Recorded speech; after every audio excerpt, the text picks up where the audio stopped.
Zohran Mamdani's win changes everything. The Democratic Socialists just pulled off a stunning upset in New York City. In the words of Nelson Mandela, it always seems impossible until it is done. Winning the first round of voting in the city's Democratic primary for mayor. But what's next for Mamdani, and what does it mean for the progressive movement? Let's break it down. Mamdani was running against ex-Governor Andrew Cuomo, who resigned in disgrace after credibly being accused of sexual harassment by 13 women. Meanwhile, Mamdani, a state legislator from Queens, was running to make life better in the country's most expensive city. Last October, when Zohran launched his campaign, no one thought it was going anywhere. Back in February, he was polling at 1%. Mamdani, a 33-year-old Muslim, was born in Uganda but raised in Manhattan. He climbed in the polls for months, steadily catching up to Cuomo, who was leading by 30 points with an exciting and fresh campaign. Fast forward to this week, when the final poll found Zohran winning the election 52 to 48%, despite being outspent by Cuomo and his billionaire buddies by a record amount. That is huge. But what Zohran has started is more than just a campaign, it's a movement. In the nation's largest city, Mamdani has put working class demands at the center and made it mainstream to question capitalism itself.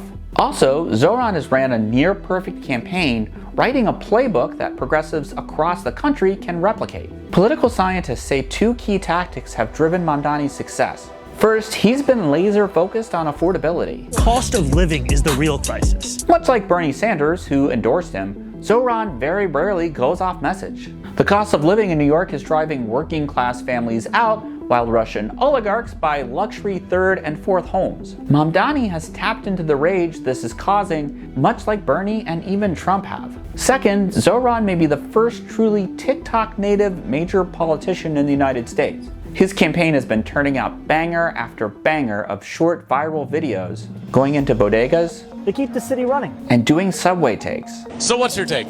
I should be the mayor. He's reaching new voters who don't speak English with videos in different languages. आपकी वजह से हमने $8 million raise किया है। 6 लाख से ज्यादा दरवाजे खटखटाए हैं। He even walked the length of Manhattan 7 hours talking to people across the city. That's my guy! Let's go! On election day, he did a video with Emily Ratajkowski, who's got a cool 30 million followers. And his viral takedown of Cuomo in the debate was sampled in clubs around the city. The name is Mamdani. M-A-M-D-A-N-I.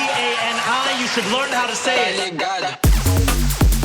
And if all that weren't enough to set him apart, Mamdani's platform is truly something not seen in American politics for a long time. He's for making buses free, freezing the rent on all rent-stabilized apartments, approximately half of all apartments in the city, free childcare for all New Yorkers from 6 weeks to 5 years old, and starting a network of city-owned grocery stores to help lower food prices and address food deserts in the city. All this may sound radical, but poll after poll shows it's what people want, and it's helped catapult him to the front of the race. To be fair, Zohran is building on what's come before. His campaign is a direct descendant of Occupy Wall Street, Bernie's campaigns for president, and the resurgence of the Democratic Socialists of America. Because what we're building won't be won overnight. It takes years and years of organizing, planning, and executing, a strategy conservatives know and have been playing successfully since the 1980s. As the founder of DSA, Michael Harrington, said before his death in 1989,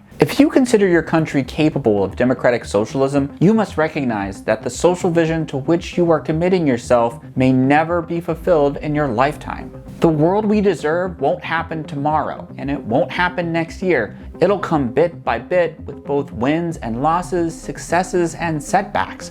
But on the whole, no matter what happens, Mamdani's campaign has been a success and a win for the working class. Together, we've proven that we won't be silenced. We won't let fascists and capitalists destroy this country without a fight." But this fight is only just beginning. There's a very real chance Cuomo will run as a third-party candidate in the November general election. And in that race, which is a regular first-past-the-post whoever gets the most votes wins contest, Mamdani has a very real shot at becoming mayor. That's because Trump Republicans will rally around their insane candidate, while conservatives and capitalists will be split between Cuomo and New York's current mayor, Eric Adams, who's so unpopular he chose to run as an independent because there was no way he could win the Democratic primary. With the conservative vote split 3 ways, Mamdani has a real shot at becoming the next mayor of New York City. But either way, this movement is forward. For Notice News, I'm Andrew Springer.